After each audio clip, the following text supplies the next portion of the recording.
परब्रह्म ईश्वर ने पूरी सृष्टि की रचना केवल एक प्रहर में कर दी थी, किंतु जब उन्होंने स्त्री को बनाया तो उन्हीं परमेश्वर को पूरे 7 दिन और 7 रातें लग गईं, क्योंकि उन्हें स्त्री के व्यक्तित्व में मां बनने की अद्भुत क्षमता का निर्माण करना था, जो अपने तन को असहनीय पीड़ा देकर उसमें से एक नए जीव को जन्म देती है, जो अपने रक्त को दूध बनाकर अपनी संतान का पोषण करती है। वो एक मां ही होती है।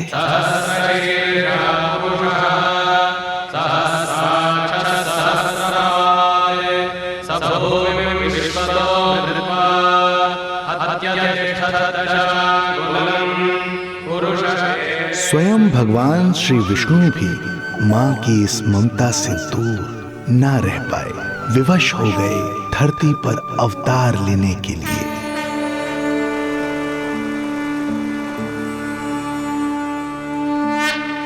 शांताकारं भुजगशयनं पद्मनाभं सुरेशं विश्वाधारं गगनसदृशं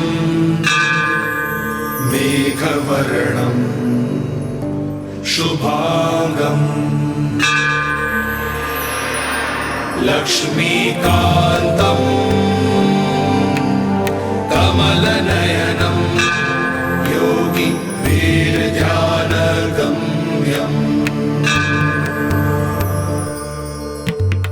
वन्दे विष्णुं भवभयहरं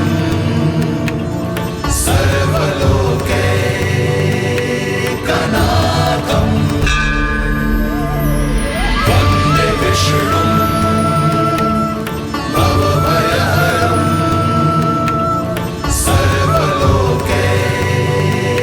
सर्वलोकैकनाथं।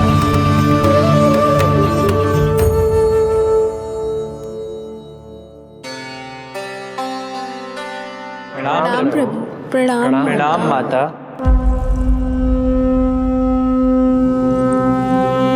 माता, प्रभु, दुष्कंस के अत्याचार दिन पर दिन बढ़ते ही जा रहे हैं। पृथ्वी की शांति नष्ट हो रही है प्रभु, और मैं देवराज इंद्र होकर भी कुछ नहीं कर पा रहा हूँ। आपके प्रताप से मैं भूमि अनंत काल से समस्त विश्व का भार उठा रही हूँ, किंतु प्रभु अब दुष्टता इतनी बढ़ चुकी है कि मैं सहन नहीं कर पा रही हूँ। अब दया कीजिए प्रभु, इससे पहले कि मैं बुराई के इस असीम भार के नीचे दबकर ब्रह्मांड की अतल गहराइयों में खो जाऊं। मेरी सहायता कीजिए प्रभु। आंखें खोलिए प्रभु, आंखें खोलिए।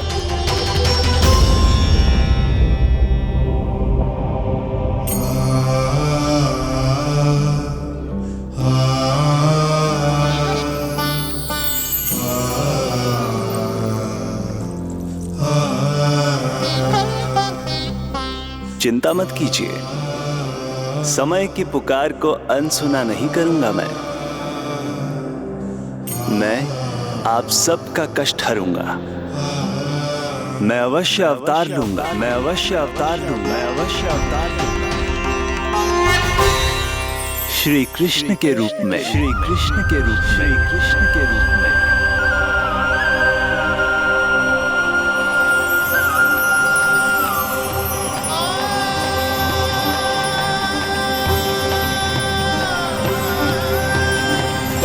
वसुदेवसुतं देवं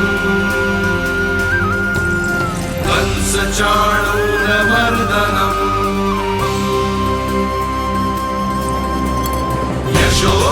यशोदपरमानन्दं कृष्णं वन्दे जगद्गुरुं, कृष्णं वन्दे जगद्गुरुं।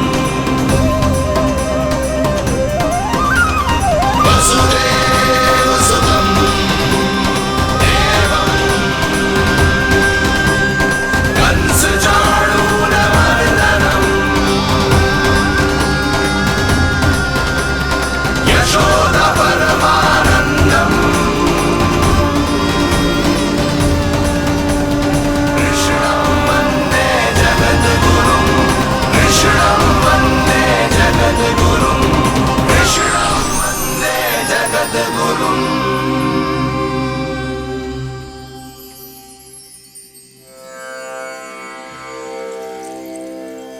कंस का वध करूंगा।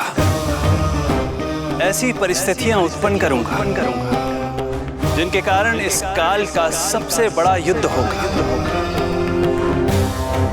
कुरुक्षेत्र के मैदान में मैं सभी अत्याचारियों को एक साथ समाप्त करूंगा और इस प्रकार मैं भूमि देवी का भार अवश्य हल्का करूंगा। मैं धन्य हुई प्रभु। हम धन्य हुए प्रभु।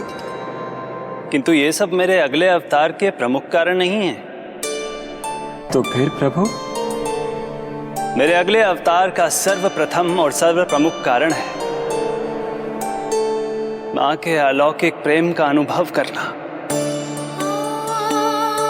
मैं मां की ममता के सभी रूपों का आनंद लेना चाहता हूं। उसके हाथों से भोजन करना, उसके अंग से लिपट जाना, लोरियां सुनना, संसार के सभी संकटों से सुरक्षित उसकी गोद में सोना, उसे मां मां कहकर पुकारना, सांसारिक विषयों के बारे में उससे जानना,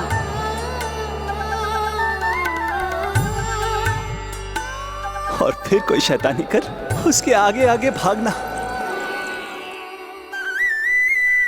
उससे डांट खाना और फिर उसे मनाने के लिए क्षमा मांगना।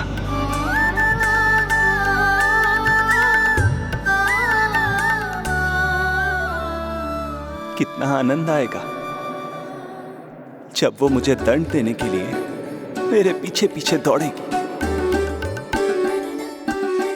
और मैं उस डर से सभी दिशाओं में भागता फिरूंगा।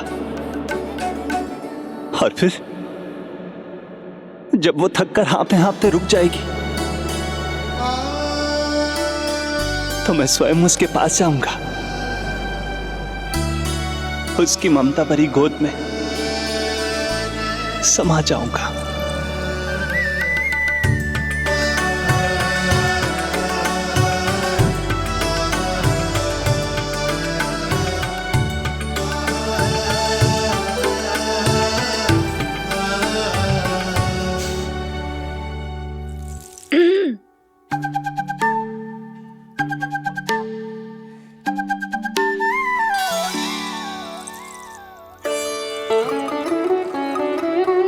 प्रभु, एक प्रश्न है।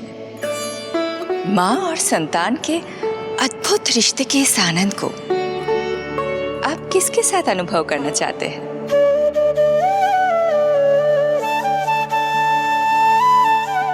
प्रभु, कौन है वो सौभाग्यशाली महिला जिन्हें आपने अपनी माँ के रूप में चुना है? वो महिला है यशोदा।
यशोदा आ जाएगो।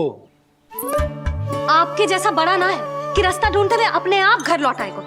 बस 6 महीने का बालक है, अबोध है। हे नारायण, क्षमा करना, अपने पति देव से ऊंचे स्वर में बात कर ली मैंने।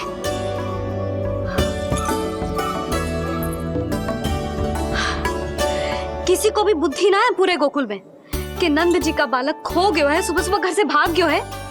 किसी को ना पड़ी है कि उसे ढूंढे लेकर आए। यही सामान देते हैं वे गोकुल के राजा को।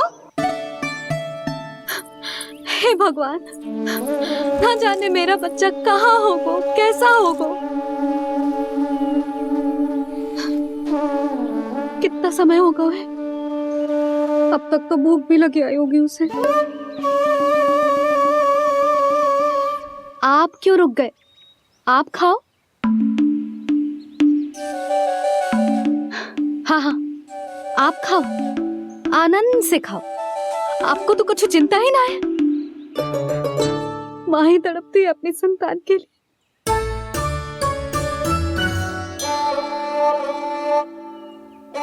अब क्या खाली पेट काम पे जानो है? क्या कहेंगे सब कि यशोदा अपने पति को भूखा रखे? ना ना, आप खाओ, खाओ ना।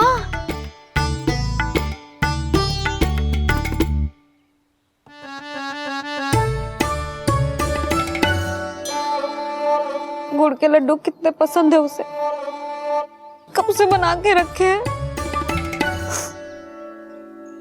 यशोदा, तुम स्वयं क्यों नहीं जाकर ढूंढती उसे? लड्डू भी खिला दियो और घर वापस भी ले आएंगे। जाओ, शीघ्र जाओ।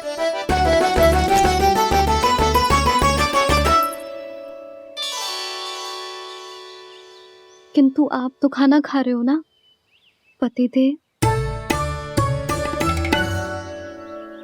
वही तो, मैं खाना खा रहा हूं, परंतु वो भूखा है। तुम जाओ। वो तो भूखा है।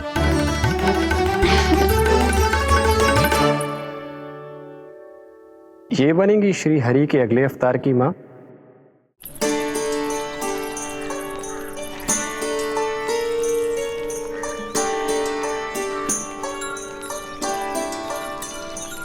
मेरे बच्चे को देखो है ना।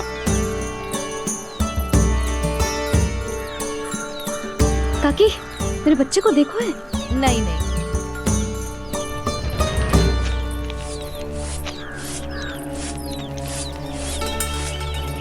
सुमति, मेरे बच्चे को देखो है क्या कहीं? नहीं तो। ना देखो। जानकी, प्रभावती, मेरे बच्चे को देखो है कहीं?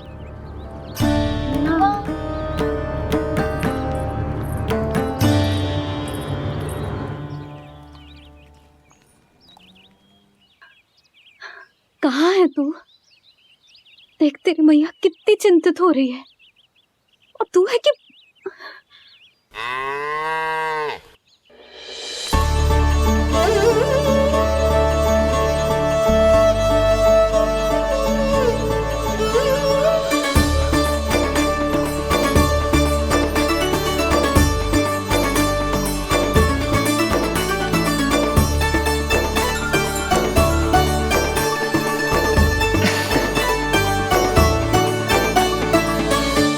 हाँ, अभी तक मैया यशोदा का लाडला यही है, 6 माह का बछड़ा। इसी पर ये अपनी सारी ममता न्योछावर करती हैं। तू फिर भाग गो। प्रतिदिन का काम होगा है तेरा। मैंने कही थी ना, मेरे बिना, अपनी मैया के बिना कहीं ना जानो है। ये संसार कितना भयानक है, कुछ मालूम है तुझे? दुष्ट भरे पड़े चारों ओर। वाह, दुनिया की अनोखी मैया और उसका अनोखा बालक, जो कि बालक है ही ना, गाय का बछड़ा है।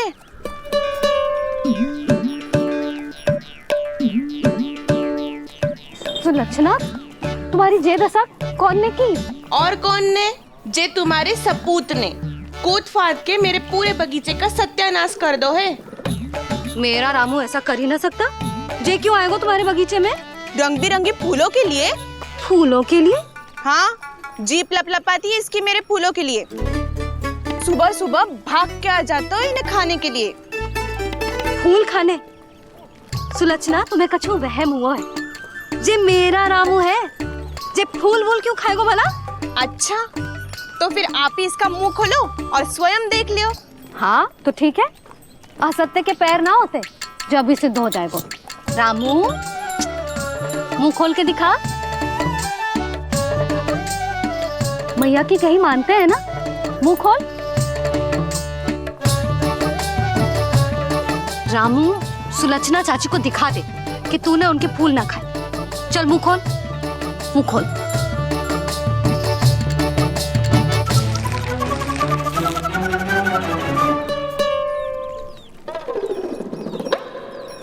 हाँ हाँ देख लो, इसने कुछ ना खाया है।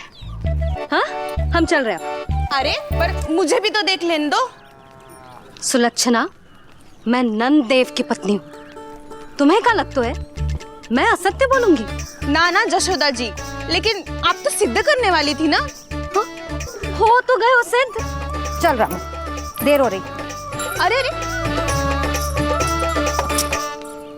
वैसे रामू जी बहुत बुरी बात है, नंद जी का बालक चोरी कर दो। छी, जो अपनी वस्तु ना है उसे छूते भी ना है, समझ आई? जे करूंगी सुलक्षणा के यहाँ भरी टोकरी बेसन के लड्डू भिजवा दूंगी, प्रसन्न हो जाएगी। ये तो बड़ी चतुर है प्रभु। हाँ प्रभु, और जीवट भी है इनमें। बस यही देखा आप सबने? क्या आपने एक मां की चिंता नहीं देखी? प्रत्येक मूल्य पर अपनी संतान की रक्षा करने का स्वभाव नहीं देखा? या फिर असत्य भाषण करने पर अपनी भूल सुधारने की व्यग्रता नहीं देखी? कोई बात नहीं, मैं बताता हूं यशोदा क्या है। यशोदा पवित्रता की प्रतिमूर्ति है, विश्वास का आधार सुरक्षा की भावना है, ममता का मूर्त रूप है वो, वात्सल्य की गंगा है, भावनाओं का बहता हुआ निर्झर है। यशोदा अपने आप में परिपूर्ण है। यशोदा मां है। प्रभु, मां यशोदा निश्चित ही अद्भुत है,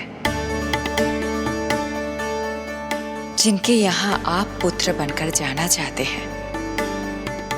उन्हें तो असाधारण होना ही है।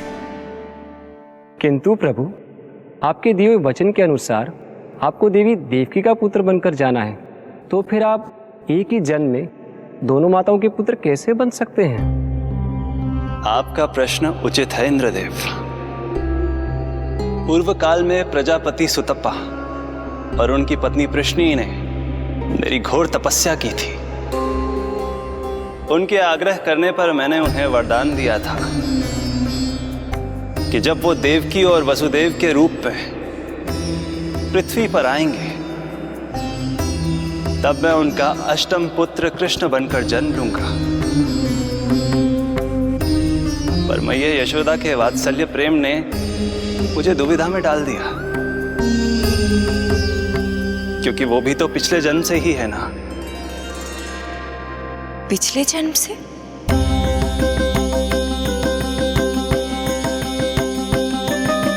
पिछले जन्म में मैया यशोदा 8 वसुओं में से एक श्री द्रोण की पत्नी धरा थी।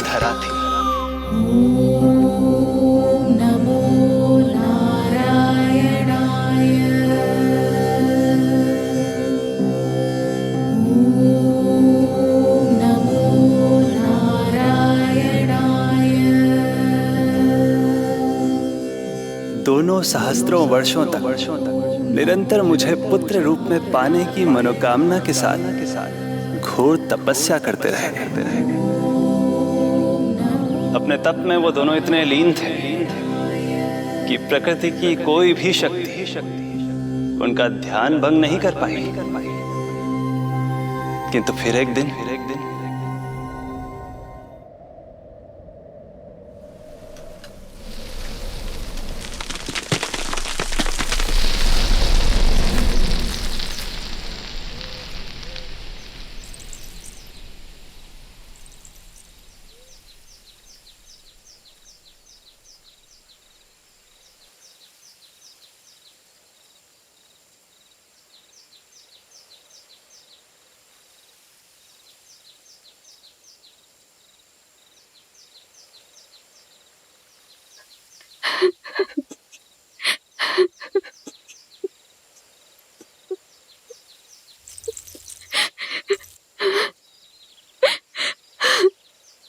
हमारे भक्ति में ऐसी क्या कमी रह गई प्रभु कि अभी तक आपके दर्शन का सौभाग्य नहीं मिला।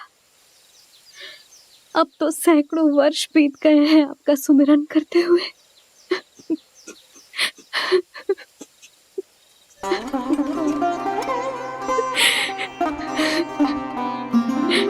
साचा सुमिरन सबसे हरि का, साचा है हरि नाम। साचा सुमिरन सबसे हरि का, साचा है हरि नाम। जिनकी कृपा से बन जाते हैं सबके बिगड़े काम, सबके बिगड़े काम। साचा सुमिरन सबसे हरि का, साचा है हरि नाम। आतुर है आंचल का उपवन, सुनने को पैजनिया छुन छुन। मधुर मधुर तुतलाती बोली, खेले संग संग आँख में चोली। मेरे मुख पे भी वे दो प्रभु, ममता भरी मुस्कान। साचा सुमिरन सबसे हरि का, साचा है हरि नाम। भक्त बिना भगवान है जैसे, माता बिन संतान के वैसे। हरि बिन मेरा जीवन सूना, भगवान लाज मेरी रख लो ना। भगवान लाज मेरी रख लो ना।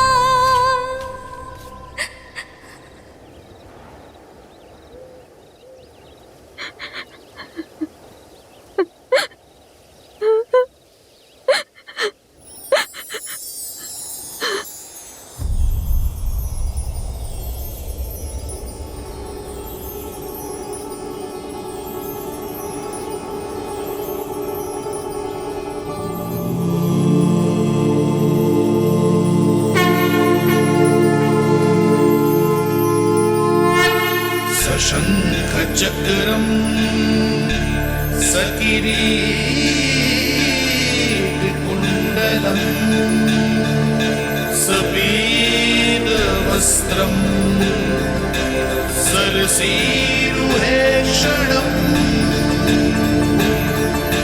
सहार वक्षस्थला शोभितास्तुभम् नमामि विष्णु शिरसा चतुर्भुजम्।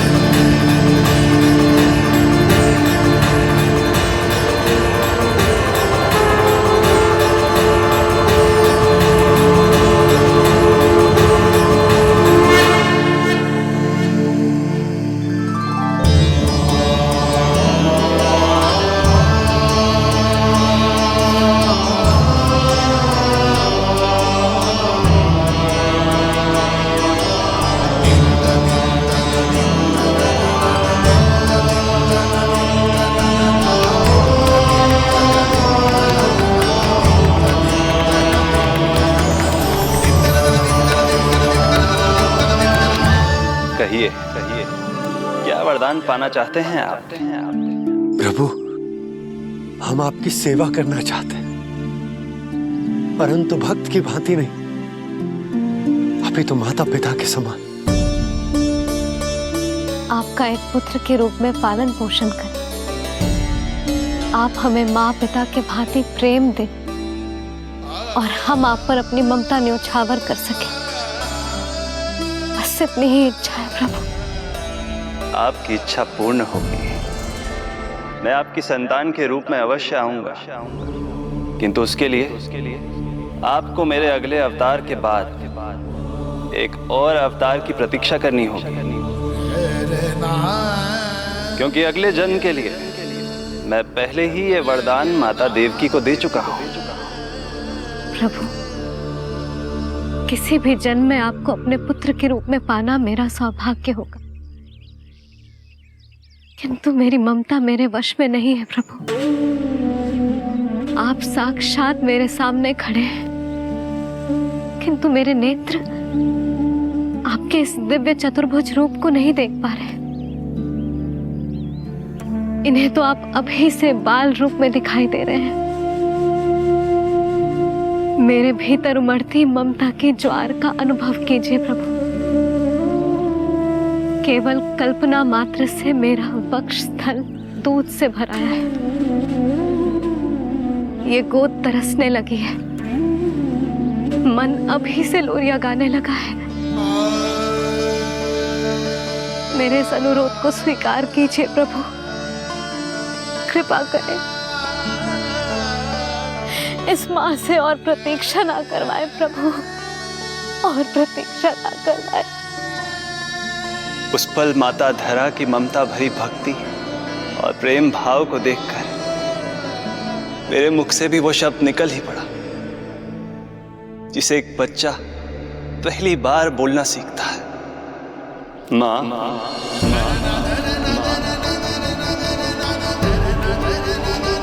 अब ये प्रतीक्षा केवल आपकी ही नहीं, मेरी भी होगी। मैं भी तरसूंगा आपका पुत्र बनने के लिए। इस समय मैं विवश हूँ,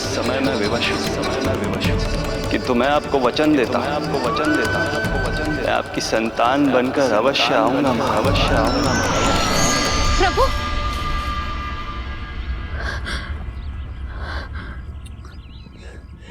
धरा, भगवान ने हमारी पुकार सुन ली। वरदान तो सभी भक्तों को मिलता है, परंतु हमें तो हरि का वचन मिला है। वो आएंगे, अवश्य आएंगे। अब हमें केवल उस शुभ दिन की प्रतीक्षा करनी है। अब और प्रतीक्षा नहीं होगी मुझसे।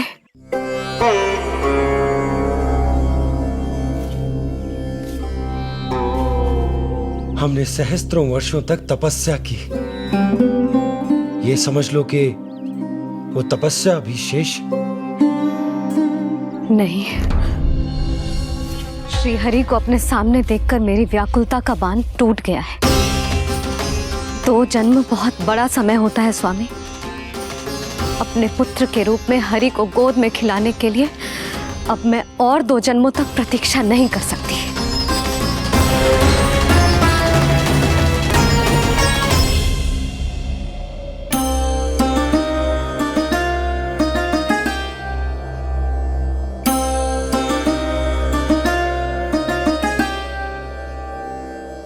व्यर्थ हरि बिन जग ये सारा, व्यर्थ हरि बिन जीवन धारा।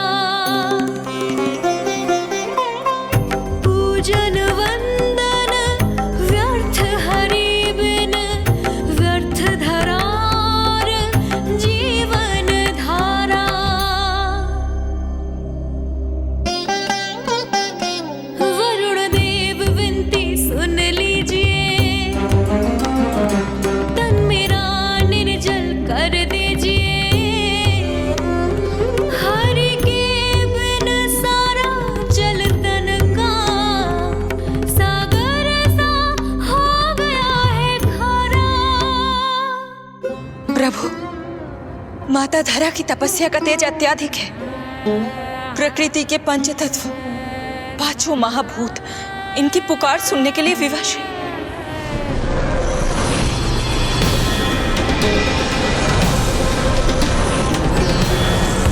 धरा, प्रिय, ये क्या कर रही हो? रुक जाओ। जठराग्नि सब दूर ये कर दो, अग्नि देव मेरे ताप को हर लो। माता जो वंचित ममता से, जग में नहीं उसको कुछ प्यारा। पूजन वंदन व्यर्थ हरि बिन व्यर्थ धरार जीवन धारा। प्रभु, यदि अग्निदेव अपना अग्नि तत्व वापस ले लेंगे तो इनकी पाचन शक्ति नष्ट हो जाएगी और जीवित रहने के लिए शारीरिक तापमान भी अति आवश्यक होता है। यदि वही विलुप्त हो गया तो धरा, तुम्हें मेरी सौगंध मत करो ये। हे भूमाता आकृति दाता, मिथ्या है ये माटी का ढांचा। माटी मुक्त करो इस तन से, जब ना मिला हरि का सहारा। प्रभु, भू तत्व ही तन को भार देता है, उसके बिना ये तो पूरी तरह से ढह जाएंगी। धरा, धरा, ये क्या हो गया? बस करो अब।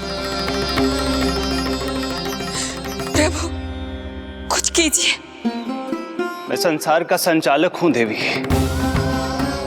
नियमों का पालन करने के लिए मैं भी बाध्य हूं। जो वचन मैं पहले ही माता देवकी को दे चुका हूं, यदि मैं चाहूं तो भी उसे तोड़ नहीं सकता।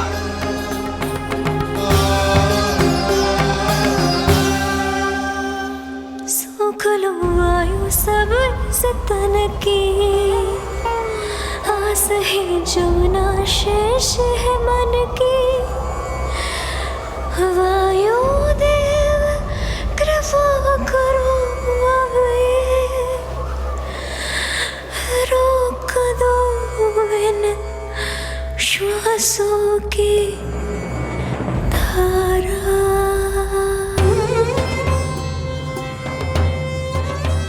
प्रभु, प्राण वायु के बिना प्राणों का बचना संभव नहीं।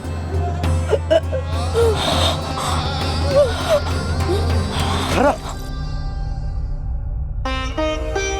धरा, धरा, धरा, बस करो अब। क्या तुम अपनी सुध-बुध खो चुकी हो? तुम्हारे प्राणों में मेरे भी प्राण बसते हैं प्रिय। रुक जाओ। हे आकाश देव, तुमको मेरा अंतिम प्रणाम। अंतरात्मा लीन करो मेरी, लेके श्री हरि का नाम।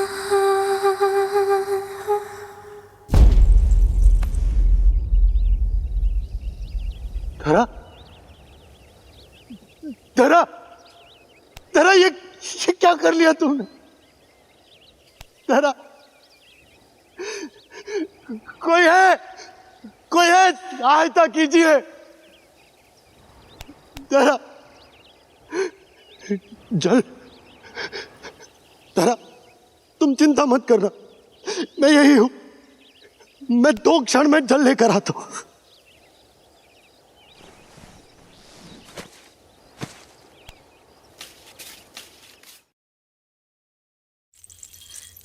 प्रभु, आप नियमों से तो अवश्य बंधे हैं, परंतु आप लीलाओं के स्वामी हैं। कोई तो उपाय निकालिए। आपने इन्हें माँ कहकर पुकारा है। माँ की प्राण रक्षा पुत्र नहीं करेगा तो और कौन करेगा?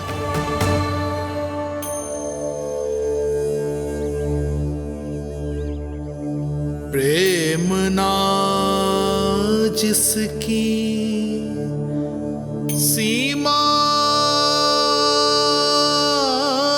कोई, ना कोई आया माँ की ममता के आगे विवश हुए भगवान,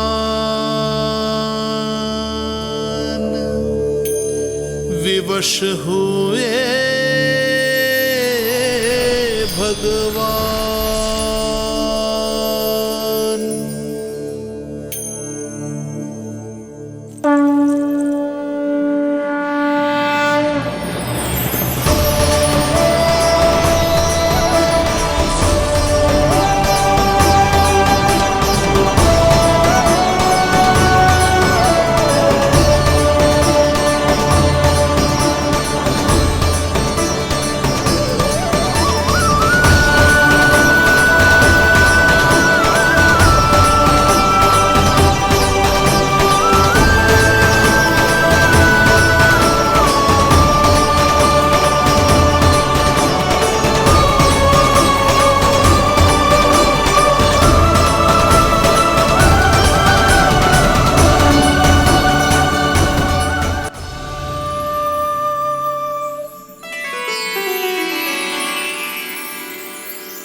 प्रभु नहीं, पुत्र कहो मां।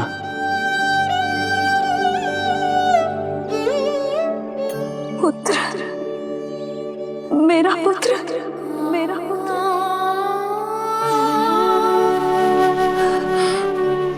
आज जैसे आपने मुझे अपनी गोद में लिटा रखा है, क्या कुछ ऐसा नहीं हो सकता कि शीघ्र ही मुझे आपको अपनी गोद में खिलाने का अवसर मिल जाए? आज तो मैं केवल मूर्छित हुई हूं, किंतु शीघ्र ही यदि मुझे आप पुत्र रूप में ना मिले तो मेरे प्राण चले जाएंगे। ऐसा ना कहो मां।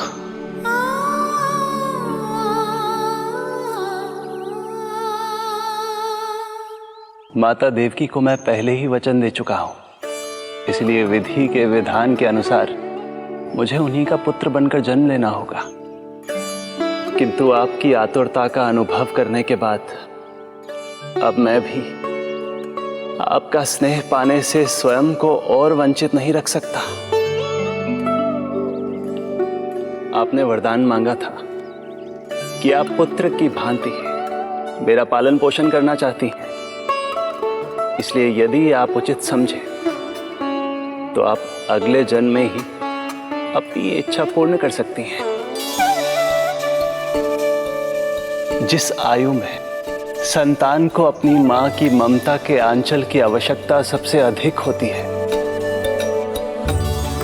उस आयु में अर्थात अपने जन्म के प्रथम दिन से 10 वर्षों तक मैं आपके साथ रहूंगा।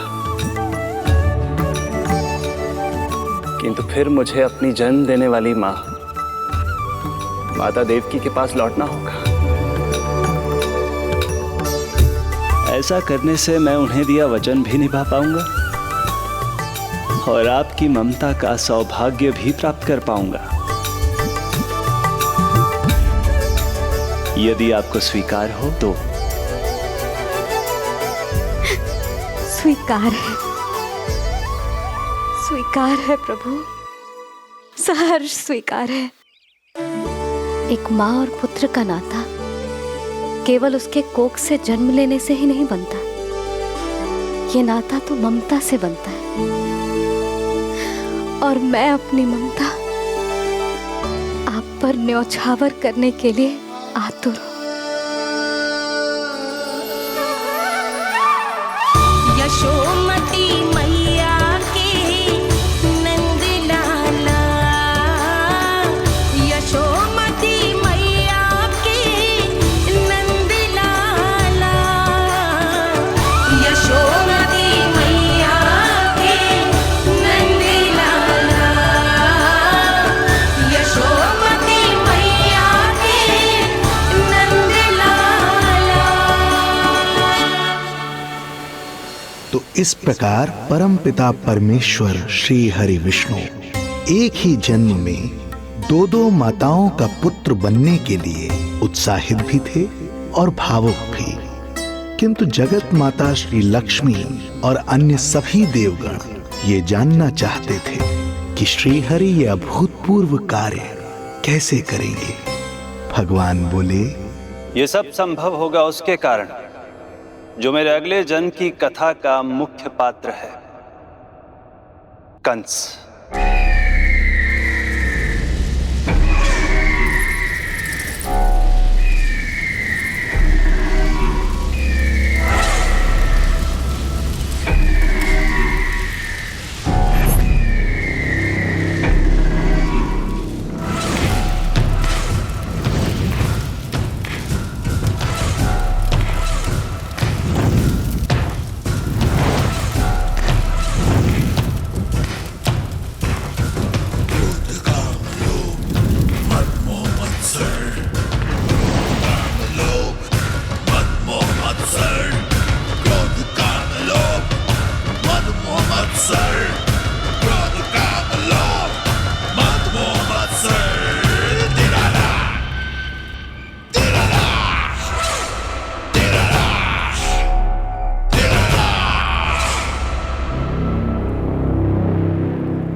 जब जीवन पर संकट हो तो अभिमान अर्थहीन होता है, जब प्राणों पर बनाए तो सम्मान स्वाभिमान सब निरर्थक होता है। इन व्यर्थ के मूल्यों को बीच में मत आने दो, और दया उसे तो बिल्कुल नहीं। मार डालो साधु संत ऋषि मुनि स्त्री वृद्ध, चाहे वो नवजात शिशु ही क्यों ना हो। किंतु हाँ, यदि शत्रु भारी पड़ने लगे, पराजय सामने दिखाई देने लगे, तो उसी क्षण शत्रु के पैर पकड़ लो और अपने प्राणों की भिक्षा मांग लो। अहंकार को आड़े मत आने दो। अग्नेः शेषम ऋणः शेषम शत्रुः शेषम तथैव च पुनः पुनः प्रवर्धेत तस्मात् शेषम न कार्येत। अर्थात अग्नि की एक भी चिंगारी, ऋण की एक भी मुद्रा और शत्रु की एक भी संतान यदि शेष रह जाए तो शीघ्र ही विकराल रूप धारण कर सकती है। इन सब का समूल नाश ही एकमात्र उपाय है अपनी सुरक्षा का। इसलिए कहता हूं, साम दाम दंड भेद कोई भी युक्ति क्यों ना लगानी पड़े, शत्रु के प्राणों का हरण ही परम उद्देश्य होना चाहिए। रोड़ो मत, फिर चाहे वो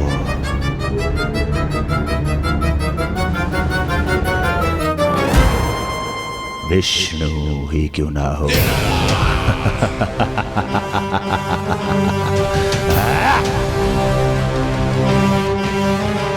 यही थी कंस की दिनचर्या। वो प्रतिदिन स्वयं को स्मरण कराता था कि स्वार्थ के लिए किसी भी सीमा को तोड़ने में कुछ अनुचित नहीं है। तभी तो राजगद्दी प्राप्त करने के लिए उसने अपने पिता महाराज उग्रसेन को भी नहीं छोड़ा था। पिताजी,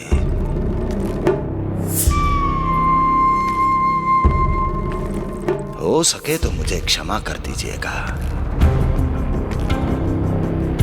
कल्पना भी नहीं की थी कि मैं आपके साथ ऐसा व्यवहार करूंगा। आपको प्रतीत हो रहा होगा कि मैं क्रूर हूं, स्वार्थ में अंधा हो गया हूं, किंतु मैं विवश हूं।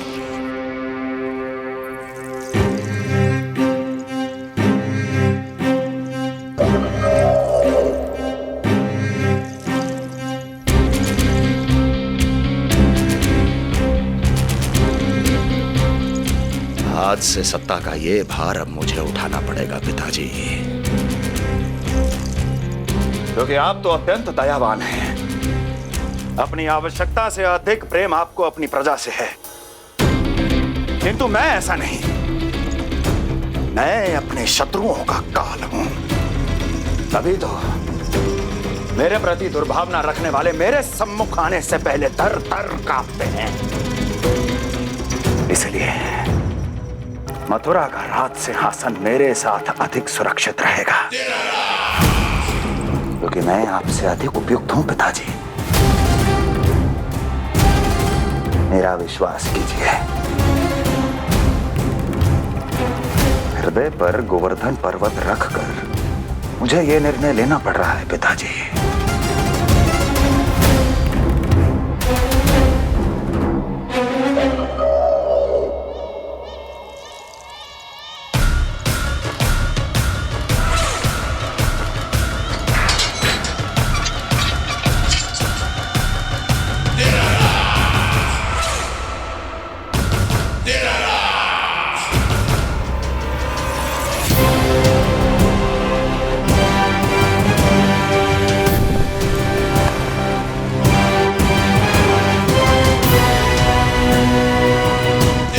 चाबी यमुना में फेंक देना।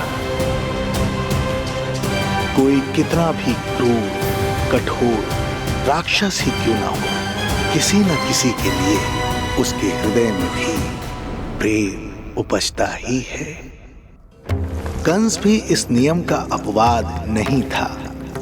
इस संसार में एक जीवात्मा ऐसी भी थी जिसे वो स्वयं से भी अधिक स्नेह करता था, और वो थी उसकी लाडली बहन देवकी।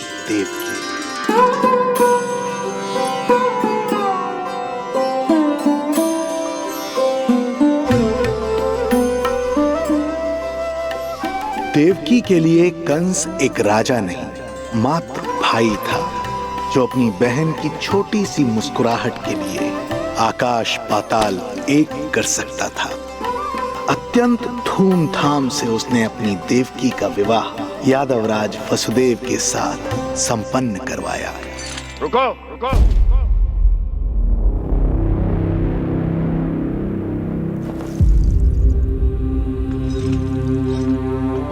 ये आप क्या कर रहे हैं? आप मथुरा नरेश हैं?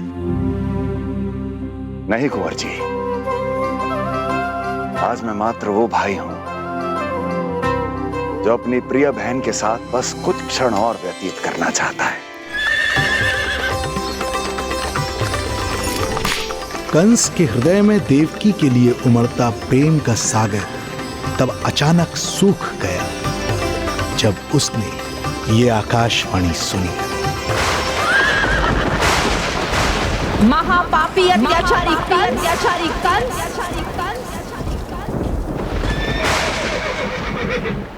जिस देवकी को तू इतने प्रेम से ससुराल ले जा रहा है, वही तेरे अंत में सहायक होगी। तेरा काल तेरी प्रिय बहन के गर्भ से उसकी 8वीं संतान बनकर जन्म लेगा और तेरा विनाश करेगा।